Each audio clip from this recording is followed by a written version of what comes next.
O texto que nós leremos hoje está em Efésios, capítulo 3, e nós leremos de verso 7 até verso 13. Assim diz a palavra do Senhor: do qual foi constituído ministro, conforme o dom da graça de Deus, a mim concedida, segundo a força operante do seu poder. A mim, o menor de todos os santos, me foi dada essa graça de pregar aos gentios o evangelho das insondáveis riquezas de Cristo, e manifestar qual seja a dispensação do mistério, desde os séculos, oculto em Deus, que criou todas as coisas, para que pela igreja a multiforme sabedoria de Deus se torne conhecida agora dos principados e potestades nos lugares celestiais, segundo o eterno propósito que estabeleceu em Cristo Jesus, nosso Senhor, pelo qual temos ousadia e acesso com confiança, mediante a fé nele. Portanto, vos peço que não desfaleçais nas minhas tribulações por vós, pois nisso está a vossa glória. Pai Celeste, nós queremos aprender da sua palavra, nós queremos ser instruídos pelo Senhor, animados, consolados, exortados, iluminados. Isso só pode acontecer mediante o teu agir sobrenatural. Por isso nós clamamos pelo teu Santo Espírito, para que ele abra os nossos olhos, os nossos ouvidos, para que vejamos e ouçamos a palavra do Senhor, não somente intelectualmente, mas que o nosso coração seja comovido e transformado diante da luz que vem da tua própria palavra. Nós cremos que ela é palavra viva. Nós cremos que o que acabamos de ler não são apenas palavras mortas, escritas por homens e sem poder para transformar vidas, mas cremos que essas palavras vêm direto do teu coração, que o Senhor inspirou homens para escrever esse texto diante de nós. E cremos que ela é a tua palavra. E sendo a tua palavra, ela tem poder para transformar o coração mais duro diante dela. Por isso nós clamamos que o Senhor faça essa obra em nós nessa noite. É no nome de Jesus Cristo que nós oramos. Amém. Irmãos, esse texto é um texto riquíssimo de doutrina e conteúdo. Você, assim, sem exagero, se você depois parar para estudar absolutamente cada palavra desse trecho, você vai encontrar muita doutrina sólida em cada uma dessas palavras. É incrível porque quando nós paramos a analisar textos como esse, é impossível crer em algo diferente do que a inspiração divina da palavra de Deus. Homem nenhum seria capaz de escrever a profundidade, a robustez, o conteúdo que há em palavras como essa de Efésios capítulo 3. Obviamente que nós temos aqui 40 minutos para passar por esses versículos e nós não teremos condição de olhar cada mínima palavra, mas o objetivo nosso é trazer uma exposição completa desse texto e a partir desse texto então encontrar lugar de aplicação para as nossas próprias vidas. Eu quero dividir essa exposição em 5 partes. Essas 5 partes que nos ajudarão a entender melhor o argumento de Paulo aqui de versículo 7 a versículo 13. Essas partes serão a comissão de Paulo, os propósitos da sua comissão, o meio, o resultado e a conclusão final do seu argumento. Então a comissão, os propósitos, o meio, o resultado e a conclusão final do argumento de Paulo. Nosso primeiro ponto, então, é analisar a comissão de Paulo, porque é isso que Paulo começa a falar no versículo 7 e no comecinho do versículo 8. Leia comigo mais uma vez. Ele vai dizer o seguinte: do qual fui constituído ministro, conforme o dom da graça de Deus a mim concedida, segundo a força operante do seu poder. A mim, o menor de todos os santos, me foi dada essa graça. Então, Paulo começa falando sobre o seu próprio chamado, o seu próprio chamado ao ministério, a sua própria comissão ao ministério. Ele começa dizendo aí do qual, né? Então, obviamente, a gente precisa voltar à palavra anterior, lá do versículo 6, para ver do que Paulo está falando quando ele diz do qual. E veja que Paulo encerra o versículo 6 falando em Cristo Jesus por meio do Evangelho. Então, a última palavra do versículo 6 aí é o próprio Evangelho. E Paulo continua, do qual fui constituído ministro. Ou seja, Paulo está dizendo que ele foi constituído um ministro, um pregador do Evangelho. E veja o que Paulo está enfatizando aqui. A primeira coisa que nos chama a atenção é o fato de Paulo dizer que ele foi constituído. Veja, é algo passivo. O próprio Deus me constituiu como ministro desse evangelho. Paulo não está advogando para si, nele mesmo, uma capacidade própria de constituir-se a si mesmo como ministro do evangelho. Paulo não está dizendo, olha, eu me constituí ministro do evangelho. Eu lutei, eu fiz meus estudos, eu me inscrevi num seminário, eu consegui um grande diploma, fui estudar fora e com isso me tornei um ministro do evangelho. Não, Paulo muda completamente o agente constituidor do seu ministério. Ele está dizendo, essa constituição do ministério não está em mim, mas está fora de mim. Ou seja, foi o próprio Deus que me chamou e por meio da igreja eu fui constituído ministro do evangelho. Essa é a primeira coisa que pode nos chamar a atenção, porque em nossos dias há uma falsa ideia de que o que faz um ministro do evangelho é um seminário, é um diploma. Quando alguém se forma, no seminário, ou quando alguém consegue um diploma que estudou teologia, automaticamente ele se torna um pastor.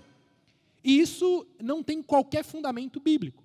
Embora a gente possa aplicar isso de alguma forma a outras profissões, Então, se alguém estudou psicologia, quando ele pega o diploma, automaticamente ele se torna um psicólogo, ou um contador, se formou em contabilidade, quando ele sai de lá, ele é um contador. Mas isso não tem a ver com o ministério da palavra. Porque o ministério da palavra nunca teve a ver com algum diploma que alguém possa conquistar. Quando a gente vai olhar as qualificações bíblicas para alguém se tornar ministro, mesmo quando Paulo escreve a Timóteo ou a Tito, nós vemos ali que Paulo não coloca absolutamente nenhum tipo de obrigação no sentido de algum grau de instrução que alguém precisa ter para se tornar um pastor. É obviamente que o pastor, e isso está lá entre as qualificações, ele precisa ser alguém que manuseia bem a palavra. Ele precisa ser alguém instruído na palavra. Mas isso nada tem a ver com algum tipo de diploma que alguém acontece, mas é algo que vem de um superior. Assim, ministros do evangelho, pregadores do evangelho, pastores, não são reconhecidos quando conseguem um diploma. É muito bom que se estude. Eu mesmo faço parte de uma instituição de teologia e caminho nos meus próprios estudos. Mas vejam, isso de forma alguma não é, por um lado, um empecilho para que alguém se torne um ministro, o fato de não tê-lo. E, por outro lado, não é o fato de alguém ter um diploma que isso automaticamente faz dele um ministro do evangelho. Porque a constituição do ministério não é algo que vem pelo nosso próprio esforço pessoal, mas é algo que o próprio Deus concede a alguns dentro do povo de Deus. E é isso que Paulo está enfatizando especificamente no seu caso em relação ao seu próprio apostolado. Ele está dizendo, isso não vem de mim, mas eu fui constituído. Ele foi constituído ministro. Essa ideia de ministro é alguém que está encabeçando, alguém que está transmitindo uma mensagem. E ele fala, eu fui constituído ministro do quê? Ministro da minha igreja? Ministro do meu projeto? Ministro da minha empresa? Não, ele está dizendo ministro do evangelho.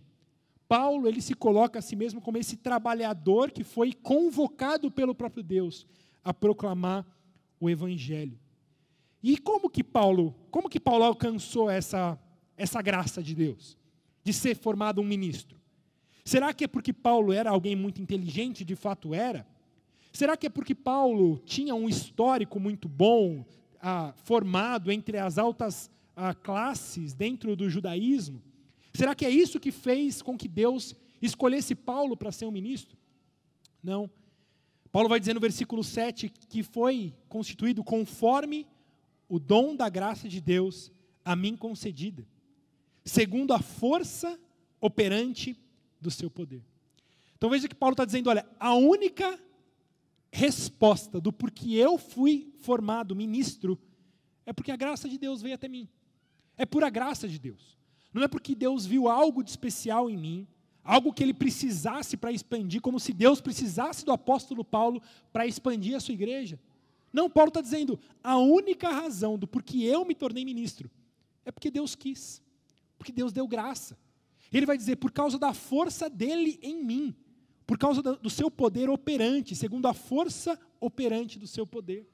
Eu não sou ministro por causa da minha própria força, do meu próprio poder, dos meus dons, da minha capacidade. Mas isso é algo que a própria força de Deus se manifestava na vida de Paulo. E Paulo ainda coloca mais ênfase a esse ponto quando ele entra no versículo 8 e diz: a mim, o menor de todos os santos, me foi dada essa graça. Talvez nós aqui, em 2024, quando olhamos para trás, nós podemos olhar isso e dizer: Paulo, o menor de todos os santos. E você sabe que Paulo falou isso várias vezes, de que ele se considerava o pior dos pecadores. Aqui mais uma vez ele diz: o menor de todos os santos. Isso soa para nós como uma falsa modéstia. Sabe aquela pessoa que quer se fazer de humilde, quer dizer que é o menor? Mas irmãos, quando Paulo dizia isso, ele era bem compreendido. Porque Paulo, vocês sabem muito bem, foi alguém que deliberadamente perseguiu a igreja de Deus. Jesus, quando o encontra no caminho de Damasco, ele vai dizer: você não está perseguindo somente a igreja de Deus, mas você está me perseguindo. Paulo, quando perseguia a igreja de Deus, Paulo estava perseguindo o próprio Cristo. A vontade do seu coração era de matar mais uma vez o próprio Cristo. Nós vemos Paulo, no seu histórico, antes da sua conversão, como sendo um dos maiores líderes para a perseguição da igreja. Paulo, ele não só encabeçou, mas ele pessoalmente matou, perseguiu e defraudou vários da própria igreja de Deus. Por isso, como alguém que foi outrora um perseguidor, imagine, irmãos, nós, tendo parentes e amigos que foram mortos por perseguidores. Imagine hoje, levando a últimos casos aqui, a perseguição que a igreja pode vir a passar com, por exemplo, a religião do Islã. Imagine que há um líder do Islã que tenha matado vários, inclusive vários dos nossos amigos, parentes, queridos, e depois de alguns anos ele venha dizendo: olha, eu me converti, e agora fui constituído ministro entre vocês. Quem é que daria voto de confiança a um homem como esse? Alguém que matou o meu irmão, alguém que matou os meus pais, alguém que matou um amigo querido. Por isso Paulo está dizendo: eu sou o menor de todos os santos. Eu não mereço estar onde eu estou. Eu não tenho qualquer autoridade em mim mesmo para ser ministro, para querer pregar o evangelho para vocês. Mas deixa eu dizer uma coisa para vocês. Foi Deus que fez. Foi Deus que quis. Foi o próprio Deus que me tornou ministro. Por isso vocês não têm desculpa em não me ouvir.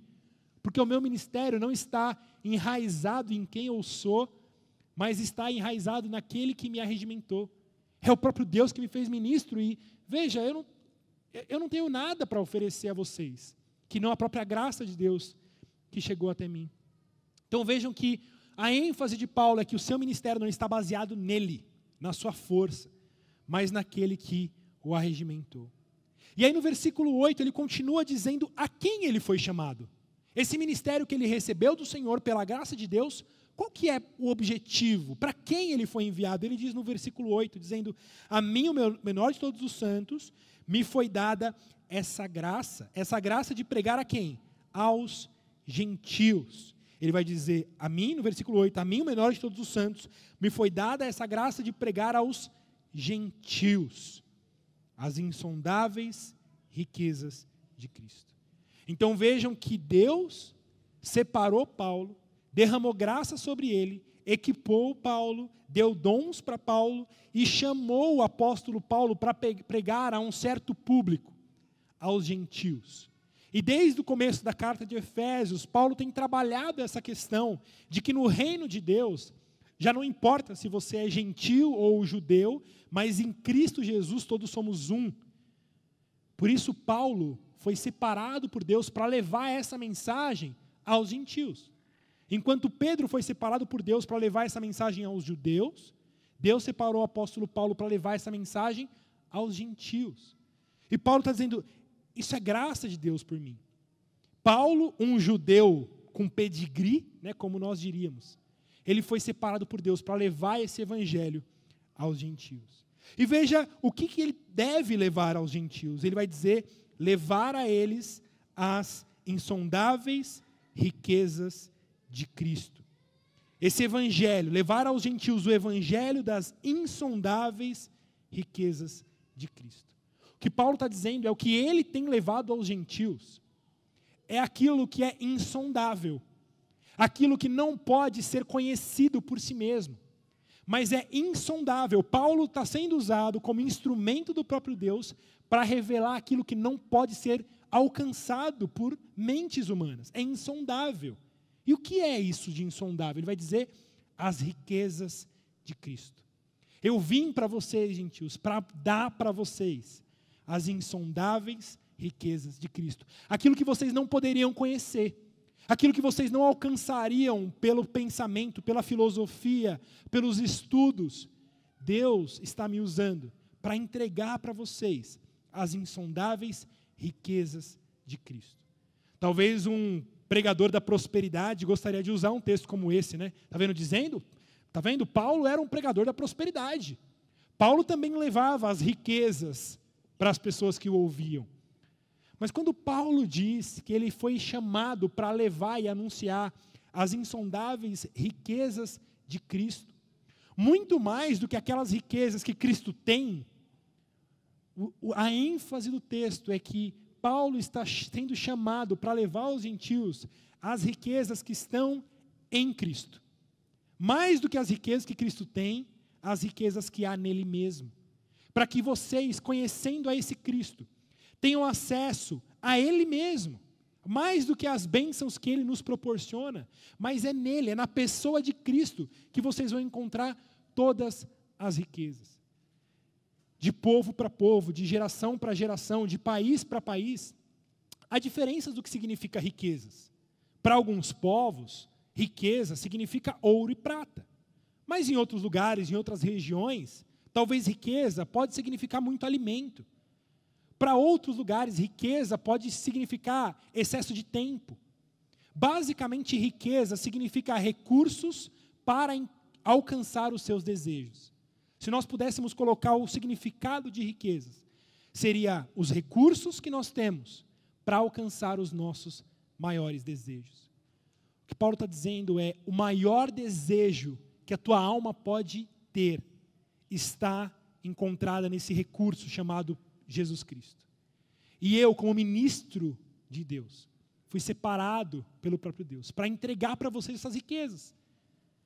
Não as bênçãos de Deus, mas a próprio Deus das bênçãos, o próprio Cristo das bênçãos. Para que nele todos os desejos da alma de vocês sejam satisfeitos, para que vocês possam alcançar os recursos necessários para esse maior desejo da alma humana que está guardado em Cristo Jesus. Paulo vai continuar agora dizendo, e esse é meu ponto 2, de quais são os propósitos do seu chamamento. Para que Paulo foi chamado? E esses propósitos podem ser divididos em duas categorias. Há propósitos aqui no âmbito humano, na terra, e há propósitos no âmbito espiritual, no céu. Vamos começar do primeiro, no âmbito humano. Veja o que ele diz no versículo 8.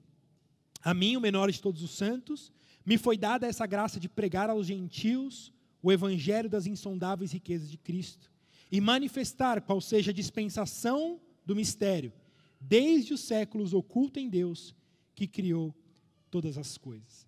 Então aqui nós temos os objetivos, os propósitos do chamado de Paulo no âmbito humano. E veja que Paulo aqui falou de dois objetivos, dois propósitos. O primeiro propósito, como nós já tratamos, é o propósito de pregar. Paulo foi separado a pregar aos gentios, a anunciar aos gentios essas riquezas de Cristo Jesus. Paulo foi chamado a pregar, a anunciar, a abrir a boca para ensinar aquilo que não poderia ser alcançado de outra forma. Mas veja que há um âmbito ainda maior, que é o segundo propósito ainda humano, que Paulo foi chamado. E é o que ele diz no versículo 9. E manifestar qual seja a dispensação do mistério, desde os séculos, oculto em Deus, que criou todas as coisas. Irmãos, prestem atenção nisso. O que Paulo está dizendo é, existem duas coisas porque Deus me levantou para vocês. O primeiro, obviamente, é para pregar. abrir minha boca e ensinar isso para vocês. Mas como Paulo acabou de dizer, essas riquezas em Cristo são insondáveis.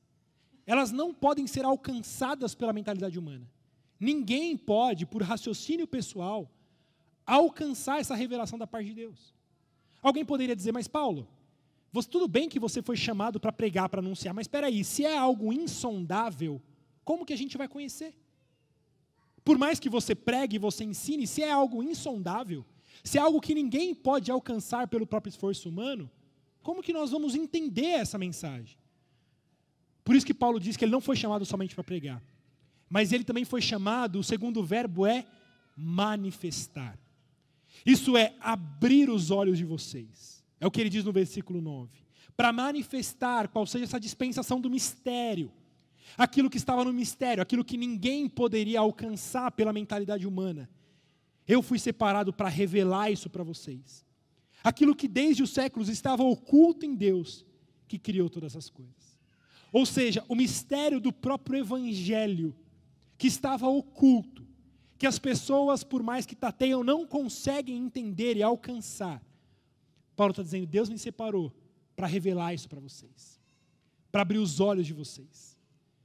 Veja que Paulo ele coloca o seu chamado como um chamado de que há uma participação humana de Paulo no sentido de que ele é aquele que prega, mas há uma dependência total do próprio Espírito Santo para que isso seja manifesto, para que os olhos de vocês abram e que o ouvido de vocês abram. Irmãos, quantos de vocês aqui podem dar esse mesmo testemunho? Que talvez cresceram na igreja, ouviram pregações e mais pregações, participaram de cultos e mais cultos, liam a Bíblia, mas estavam completamente cegos ao Evangelho de Deus. Mas há um momento, irmãos, em que Deus, pela sua graça soberana, pela ação do Espírito Santo de Deus, Ele abre os nossos olhos. E nós que estávamos lendo a Bíblia como palavras mortas, de repente as escamas dos nossos olhos caem, os nossos ouvidos se abrem, e nós dizemos, agora eu vejo, agora eu entendo, agora eu ouço, agora eu vejo Cristo crucificado. Agora eu entendo quão mal eu sou, quão pecador eu sou, quão miserável eu sou. E por outro lado, quão grande, quão maravilhosa e quão bela é a obra de Cristo Jesus em meu lugar. Irmãos, há uma grande diferença entre entender a Bíblia intelectualmente e quando essa Bíblia invade o nosso coração.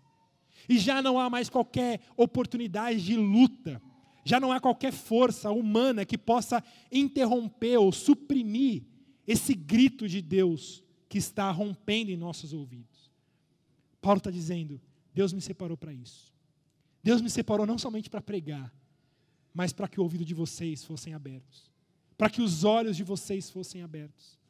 Irmãos, se nós olharmos a Escritura, Deus chegou a separar homens apenas para pregar, mas que ouvido nenhum foi aberto, olho nenhum foi aberto. Rapidamente aqui eu consigo me lembrar do próprio Isaías, no capítulo 6, quando Deus o chama para o ministério, Isaías diz, eis-me aqui, envia-me a mim. O que Deus diz para ele? Então vai e prega, mas ninguém vai te ouvir. Anuncia, mas os ouvidos deles não vão ouvir você. Isaías fala, mas Senhor, até quando? Até quando, Senhor, eu vou pregar e os ouvidos deles não serão abertos?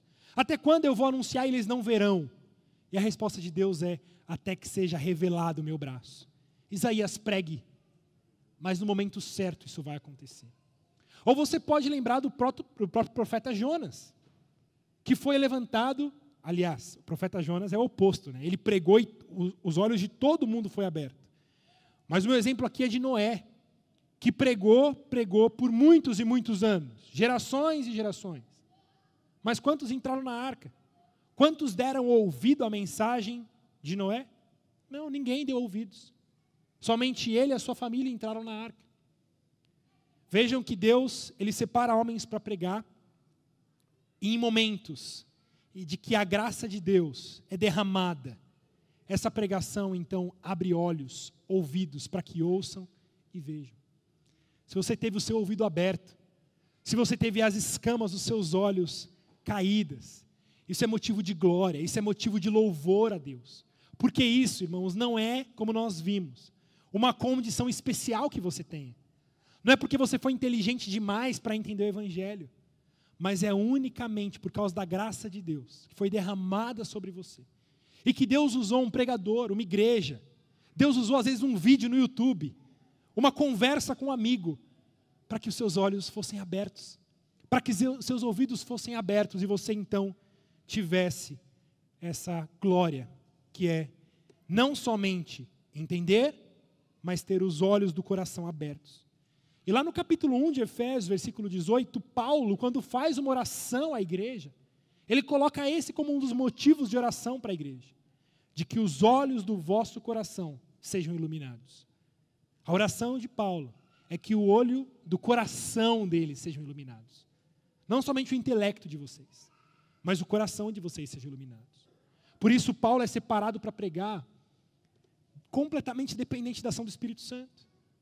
Irmãos, eu posso subir aqui e eu posso ser um grande pregador ou um pregador mediano, e não é isso que fará com que os olhos de vocês, os ouvidos de vocês sejam abertos, mas é a ação sobrenatural do Espírito Santo, que atua e age em quem quer, como quer e quando quer. Mas como eu disse, há esse propósito humano, no sentido das pessoas, mas há um propósito ainda além, que é um propósito espiritual. E é o que ele diz no versículo 10. Ele diz para que pela igreja, a multiforme sabedoria de Deus se torne conhecida agora dos principados e potestades nos lugares celestiais. Irmãos, a gente poderia fazer uma conferência de pregações só para entender esse versículo 10. O que Paulo está dizendo é que pela igreja, o mistério da sabedoria de Deus se torna conhecida aos principados e potestades nas regiões celestiais. O que eu entendo desse verso é que Paulo está dizendo que pela igreja de Deus, os poderes do inferno são humilhados. Os principados e potestades, e essa dupla que Paulo fala constantemente de principados e potestades, geralmente ligado aos poderes do inferno. Aqui Paulo enfatiza de que pela igreja, essa multiforme sabedoria de Deus se torna então revelada e conhecida aos demônios. Ele está dizendo, a igreja de Deus é uma humilhação para o inferno. Vocês são uma humilhação para o inferno. Irmãos, nós não temos ideia da dimensão do que significa essa comunhão nossa aqui nesse dia hoje. Um dia normal, que você se arrumou e veio à igreja, e que nós encontramos aqui vários e vários irmãos e irmãs, que juntos se unem para proclamar as misericórdias daquele que nos chamou. E nós, quando cantamos juntos, nós temos o privilégio de ouvir vozes diferentes, ricos e pobres, homens e mulheres, idosos e crianças, declarando a mesma coisa. O que nós acabamos de cantar, que Deus não nos tratou conforme os nossos pecados, mas que pela sua abundante misericórdia, Ele nos resgatou.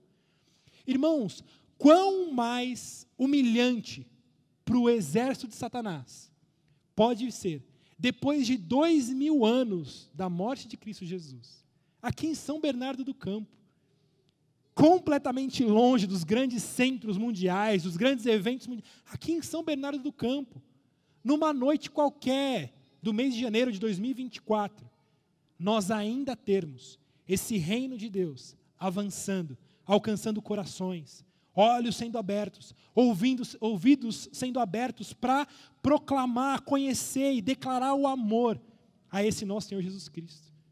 O que Paulo está dizendo é que vocês humilham o exército de Satanás. O fato de vocês estarem aqui hoje, como alvos dessa ação graciosa de Deus na vida de vocês, e cada um de vocês poderem dar testemunho de como vocês foram resgatados, alcançados por esse evangelho, isso é uma humilhação para Satanás. Esse Satanás que quer batalhar contra o reino de Deus, quer batalhar contra o próprio Deus. O reino de Deus está avançando, irmãos. O reino de Deus está avançando e continua avançando, e o que ele enfatiza aqui é que pela igreja isso acontece. É pela igreja que isso acontece. É quando irmãos estão juntos, caminhando juntos, são instruídos, exortados, animados, consolados. Quando a igreja de Deus, diante da palavra do Senhor, é instruída, exortada e alimentada, essa igreja derrota os poderes do inferno. Essa igreja derrota os poderes do inferno. E rapidamente, olhe comigo a progressão de Paulo. Volte lá no capítulo 2, nos versículos 2 e 3, quando Paulo vai nos fazer olhar para trás. Ele vai dizer quem nós éramos. Veja a partir do versículo 1. Ele diz assim, olha, ele vos deu vida, estando vós mortos nos vossos delitos e pecados, nos quais andastes outrora, segundo o curso deste mundo, segundo o príncipe da potestade do ar, do espírito que agora atua nos filhos da desobediência, entre os quais também nós andávamos outrora, segundo as inclinações da nossa carne, fazendo a vontade da carne e dos pensamentos, e éramos por natureza filhos da ira, como também os demais. Paulo primeiro nos faz olhar para trás, lembrando que absolutamente todos nós éramos por natureza filhos da ira, filhos de Satanás, e nós vivíamos nossas vidas debaixo do império das trevas, cumprindo os desejos da carne, os desejos do pecado, entregando as nossas vidas para os poderes do inferno. Mas agora, olhe comigo lá no capítulo 6, ainda de Efésios, no versículo 12. Porque agora Paulo olha para o presente. Paulo não olha mais para o passado, mas para o presente. E olha o que ele diz no capítulo 6, versículo 12. Ele diz, porque a nossa luta não é contra o sangue e a carne, e sim contra os principados e potestades, contra os dominadores deste mundo tenebroso, contra as forças espirituais do mal nas regiões celestes.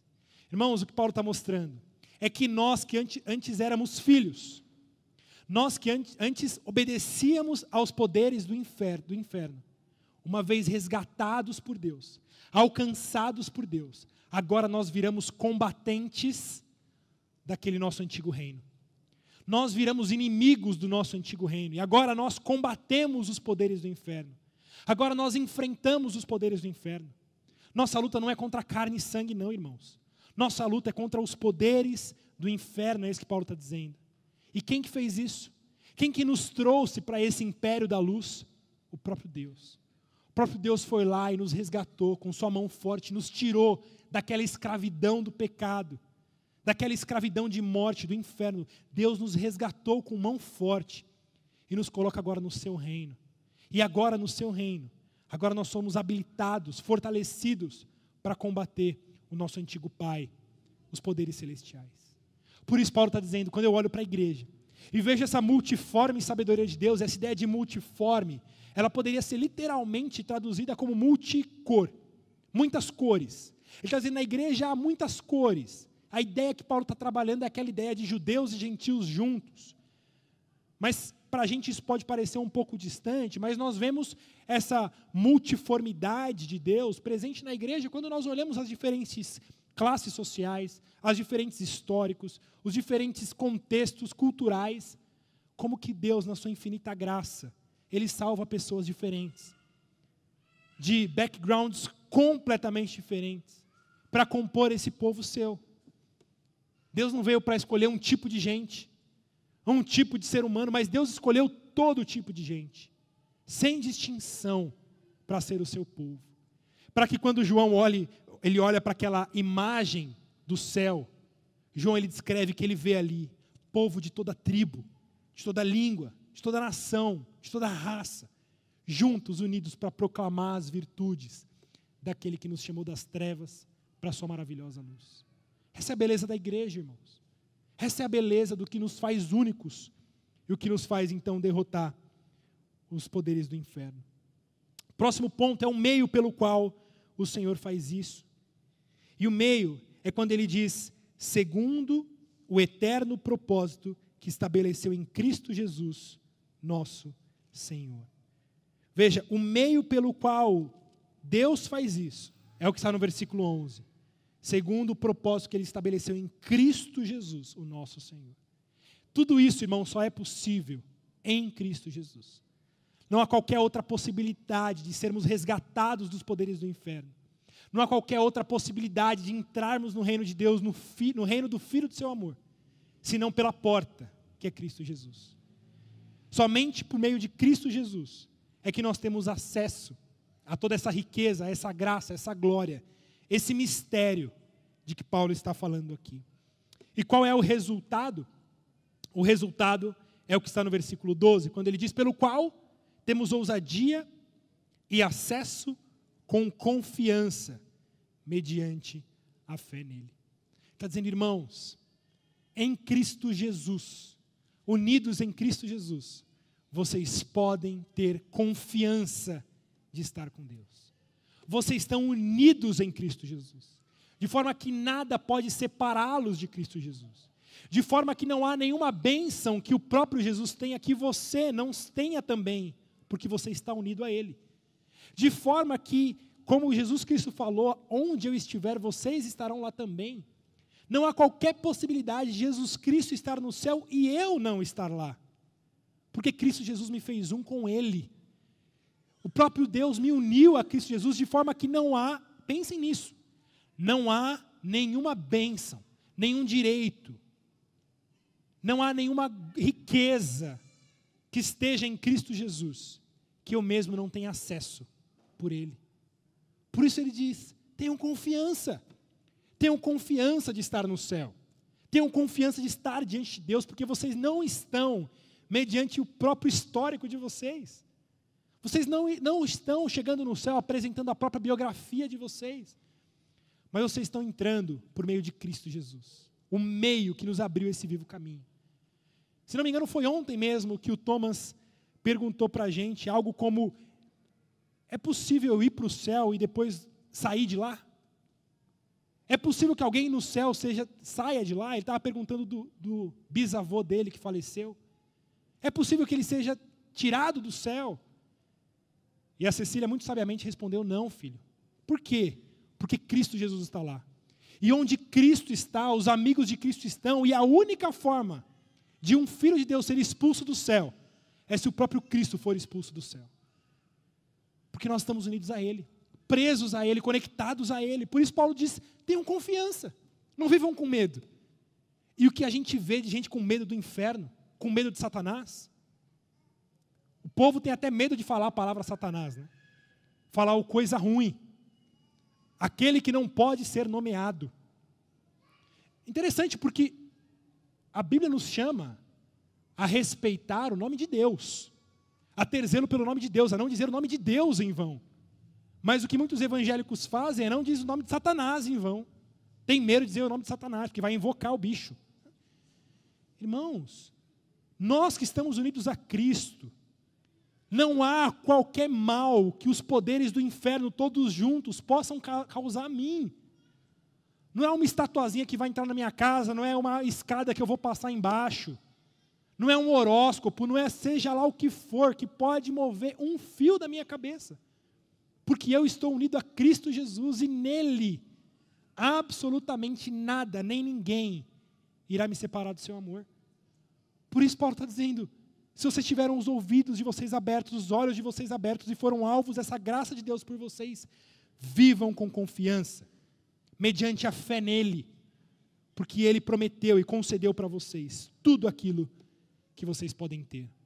E ele conclui então no versículo 13, quando ele diz, portanto, vos peço que não desfaleçais nas minhas tribulações por vós, pois nisso está a vossa glória. Para entender esse versículo 13, você precisa ler o versículo 1 do capítulo 3. Veja como ele começou esse capítulo. Ele começa dizendo, por essa causa, eu, Paulo, sou prisioneiro de Cristo Jesus, por amor de vós, gentios. E aí Paulo vai argumentar todo o capítulo 3. E aí ele chega ao final dizendo, portanto, vos peço que não desfaleçais nas minhas tribulações por vós, pois nisso está a vossa glória. Imagine que Paulo, que foi usado para ser esse instrumento de Deus na vida desses irmãos, ele foi preso agora, por causa do seu trabalho. Imagine o medo que poderia estar sobre aquela igreja, de ver o nosso grande pastor preso, o apóstolo Paulo preso, sendo maltratado. E o que Paulo está dizendo é, não se desesperem, Porque o fato de eu estar aqui é para a glória de vocês. Deus me usou para a glória de vocês, para a bênção de vocês. Se não fosse assim, vocês não teriam acesso a tudo isso. Vejam, não se incomodem, é só uma prisão, mas pensem em tudo que nós alcançamos em Cristo Jesus. O que é uma prisão? O que são esses guardas? O que é um pouco de sofrimento comparado a tudo aquilo que nós ganhamos em Cristo Jesus? Por isso Paulo diz, a minha prisão é a glória de vocês. O fato de eu estar aqui é glória para vocês, porque Deus me usou para abrir os olhos de vocês. Deus me usou para ser instrumento de Deus, de graça sobre vocês. Irmãos, a conclusão que nós podemos tirar desse texto é que nós precisamos olhar os sofrimentos dessa vida com uma ótica do céu e não com a ótica da terra. Muitas vezes nós nos perdemos, nós ficamos desesperados. Como Paulo diz aqui, nós desfalecemos por causa das nossas tribulações, porque nós mantemos os nossos olhos nas tribulações e não em Cristo Jesus. E isso vai desfalecer de fato a nossa alma, porque os problemas dessa vida são de fato muito superiores às nossas forças carnais. Eu tenho certeza que cada um de vocês tem sofrimentos e mais sofrimentos para ficar 1 hora falando aqui. Um pai alcoólatra, um relacionamento abusivo, um diagnóstico de uma doença terrível sobre a sua vida, a morte de um filho, as lutas financeiras, a dificuldade de ter uma estrutura familiar, sofrimentos e mais sofrimentos diversos, nessa multiplicidade que é a igreja de Deus. Se há multiplicidade de beleza, há multiplicidade de sofrimento também. E o que Paulo está dizendo é, não desfaleçam diante desses problemas. Não desfaleçam diante das dificuldades, porque o que vocês receberam em Cristo é muito maior do que tudo aquilo que vocês podem passar nessa vida. Aliás, Deus está usando as suas lutas, as suas dificuldades, os seus sofrimentos, para te conformar à imagem do seu próprio Filho.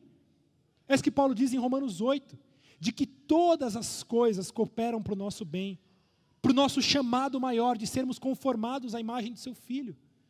Por isso Paulo está dizendo, não se percam, não desfaleçam diante dos problemas, mas olhem para a glória de vocês. E que glória é essa? Que glória é essa que Deus nos deu? É tudo aquilo que Paulo falou. Lembre-se que você recebeu o Evangelho de Deus, de que em Cristo Jesus você entrou na promessa de Deus, que você teve todo acesso a essas riquezas em Cristo Jesus, você teve os seus olhos abertos, os seus ouvidos abertos. Lembre-se que você foi resgatado do império das trevas e transportado para o reino do Filho do seu amor. E agora, pela igreja de Deus, você é usado como instrumento dele para humilhar todos os poderes do inferno, para que a glória dele, a glória de Cristo Jesus, permaneça e seja anunciada por meio da igreja e pela sua própria vida. Não foque os seus olhos sobre o sofrimento, sobre as lutas. Olhe para a glória de Deus. Olhe para a história maior que Deus está te conduzindo. Olhe como Deus usou inclusive os seus sofrimentos para te levar para perto dele. Hoje de manhã nós tivemos o batismo do Felipe. E o Felipe em seu testemunho disse isso, que os seus piores pecados o levaram humilhados para Cristo Jesus. Não fossem os seus terríveis pecados, talvez ele estaria longe de Cristo. Vejam, irmãos, como Deus usa absolutamente todas as coisas para nos levar a Ele. Por isso, mantenham os seus olhos fortalecidos em tudo aquilo que há presente em Cristo Jesus, na sua glória, no seu evangelho, nas riquezas que há nele. Eu quero encerrar lendo uma letra, um poema de Stênio Márcios, uma música chamada Tapeceiro. Ele diz assim: tapeceiro, grande artista, vai fazendo o seu trabalho, incansável, paciente no seu tear. Tapeceiro não se engana, sabe o fim desde o começo, trança voltas, 1000 desvios, sem perder o fio. A minha vida é obra de tapeçaria, é tecida de cores alegres e vivas, que fazem contraste no meio das cores nubladas e tristes. Se você olha do avesso, nem imagina o desfecho. No fim das contas, tudo se explica, tudo se encaixa, tudo coopera para o meu bem. Quando se vê pelo lado certo, muda-se logo a expressão do rosto. obra de arte para a honra e glória do tapeceiro. Quando se vê pelo lado certo, todas as cores da minha vida dignificam a Jesus Cristo, o tapeceiro. Irmãos, que nós aprendamos a olhar o tapete, a tapeçaria da nossa vida pelo lado certo. Quando nós olharmos a tapeçaria pelo avesso, nós só veremos um emaranhado de fios, completamente sem sentido. Sofrimentos, doenças, notícias, que a única coisa que nos faz é dizer, por que Deus? Mas quando nós olhamos a tapeçaria pelo lado certo, quando nós olhamos a tapeçaria pelo lado do céu, nós vemos como que o tapeceiro, ele teceu cada cor de nossa vida, cada história, para fazer essa grande obra de arte, para a honra e glória dele mesmo. Amém? Deus, nós te louvamos pela tua obra em nós. Obrigado por Cristo Jesus, o nosso Salvador. Obrigado pelas riquezas de Cristo Jesus, pelas quais temos acesso pela tua graça e pela tua misericórdia. Nós pedimos a Deus que o Senhor fortaleça o coração do seu povo aqui. Que sejamos fortalecidos pelo teu evangelho, fortalecidos pela perspectiva do céu de nossas vidas. Não permita que desfaleçamos em nossa própria alma diante dos sofrimentos dessa vida, mas fortaleça-nos pela tua palavra, pelo teu evangelho.